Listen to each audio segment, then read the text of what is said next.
수강생 여러분 안녕하세요. 경비조사 법학개론 부분을 맡게 된 고비안입니다. 법학개론 부분은 이제 제가 맡아서 여러분들과 얘기를 나누고 또 문제도 풀어봐야 되고 이럴 사항입니다. 내용이 법학개론 부분이 좀 뭐 어렵다 이렇게 생각하시는 분들이 많지요.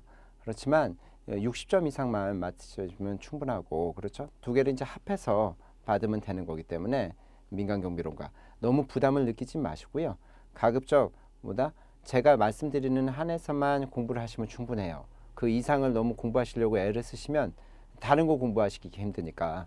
그래서 저랑 따라만 오시고 그다음에 문제를 좀 풀어보시면 아 이거구나 싶으면 그렇게 어렵지 않고 충분히 점수를 맞으실 수도 있고, 오히려 이제 반드시 고득점이 필요한 곳에 오히려 힘을 많이 써주시는 게 더 좋다, 이렇게 말씀드릴 수 있습니다. 그렇다면 기본적인 내용들이 어떤 게 있는지 살펴보도록 하겠습니다. 이 법학개론 부분인데요. 출제 경향을 먼저 말씀드리면 이 5개년 동안 부분별, 또 부분별의 어떤 출제 분포가 있어요. 그래서 총 7개 장으로 우리가 나눠져 있는데 법학 일반, 헌법, 민사법, 형사법, 그다음에 이제 상법, 사회법, 행정법 이렇게 좀 많이 나와 있죠. 근데 그 중에 핵심적으로 보셔야 되는 부분이 40문제가 나오는데, 보시면 14년부터 5개년 동안 보시면 대체로 법학 일반 부분이 가장 많이 나오는 거죠. 보통 40문제 중에 10문제 아니면 9문제. 요즘 최근에 이제 9문제가 많이 나오니까 대략 25% 정도, 조금 못하게 한 22.5% 정도 여기서 나오고 있다는 겁니다. 그래서 이 부분은 꼼꼼히 보시게 될 거고, 저도 이 부분은 좀 시간을 많이 할애하고 강의 수도 많이 할애해서 좀 세부적으로 내용들을 짚어가려고 할 겁니다. 그래서 이 부분은 공부를 열심히 하셔야 돼요. 이 부분은 거의 놓침이 없으실 만큼 공부를 하셔야 됩니다.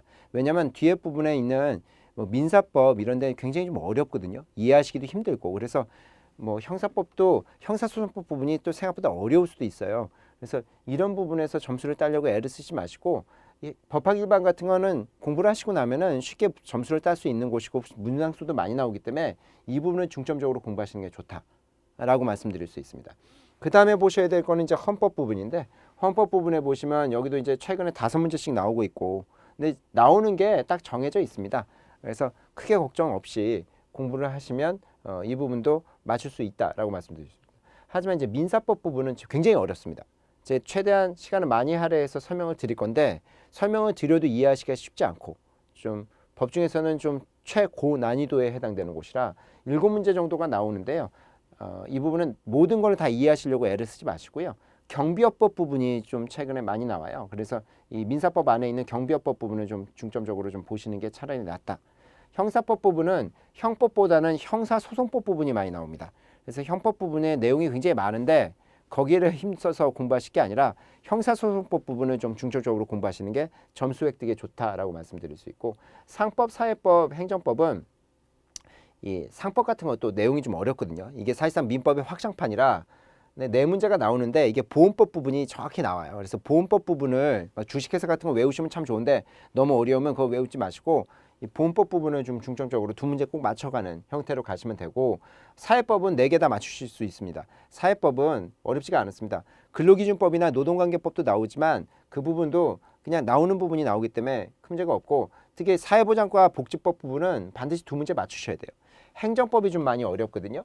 행정법이 많이 어려운데 여기는 너무 힘을 써서 공부하시려고 하지 마십시오. 그러니까 힘을 써서 공부하셔야 되는 부분은 말씀드리지만 법학 일반 부분, 그 다음에 그다음에 이 헌법 부분도 좀 공부하시면 좋고, 그다음에 이 상법에서는, 그러니까 이 형사법에서는 형사소송법 부분, 그다음에 상법에서는 보험법 부분을 보시면 되고, 사회법은 거의 다 맞출 수 있게끔 공부하시면 최소 60점은 훨씬 넘어가죠. 그러니까 민법 다 틀려도 심한 경우 그래도 60점은 넘을 수 있게 되는 겁니다. 근데 그렇게까지 틀리실 일도 없어요. 저랑 다 얘기 나누시면 충분하죠.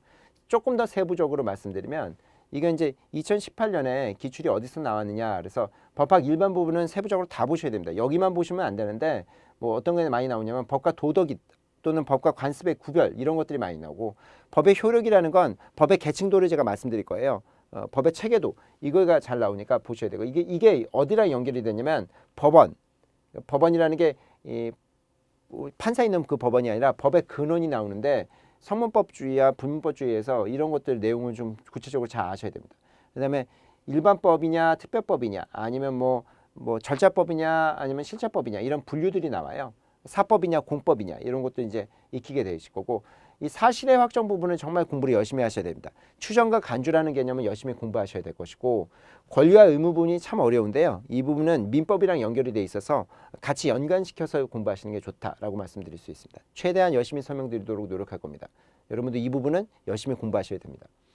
그 다음에 헌법을 보시면 헌법의 총설 부분을 제가 한번 설명해 드리겠지만 시험에 많이 나오진 않아요. 그래서 그냥 수업을 들으시면서 눈으로만 익히시면 되고, 대한민국 헌법 부분도 이제 제도 같은 것도 나오는데 여기도 그닥 시험에서 막 어마어마하게 좋아하는 부분은 아니기 때문에 이 부분은 조금 약간 이제 이 강의만 좀 듣고 뭐 복습도 그렇게 열심히 안 하셔도 되는데, 기본권 부분은 나오는 게 좀 쉽게 나옵니다. 기본권 중에 어떤 거냐 이런 게 묻는 게 나와요. 자유권에 해당되냐 생존권에 해당되느냐.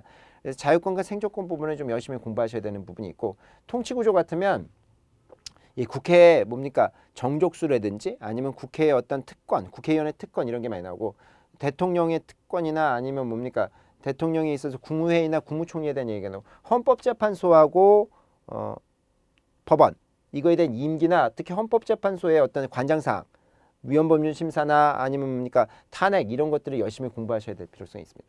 그다음 민사법은 참 어려운데요. 이 부분은 그 법학 일반 부분의 끝부분에서도 나오는데 이 내용이 많아요.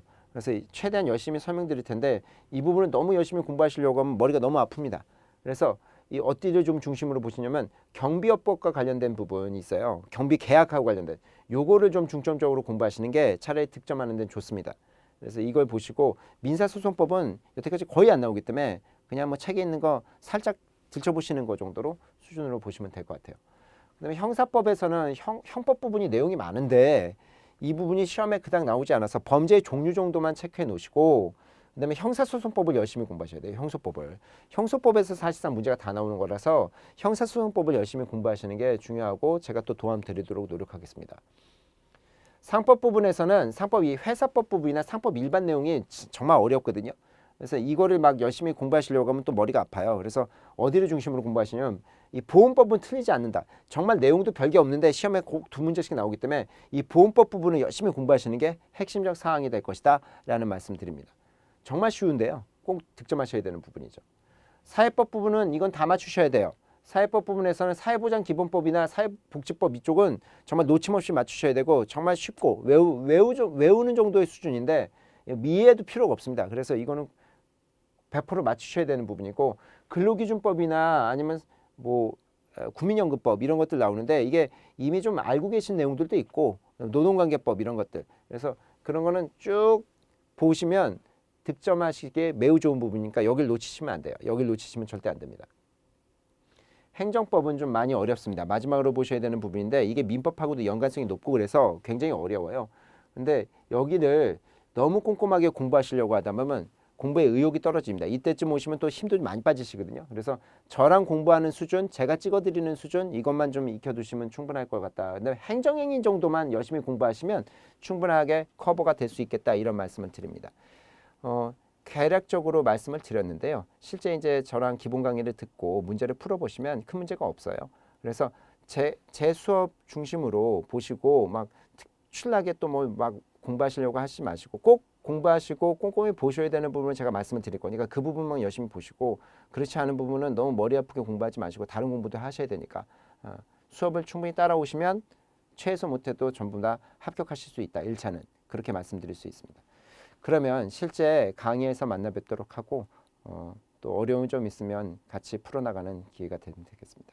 그러면 실제 강의에서 인사드리도록 하겠습니다.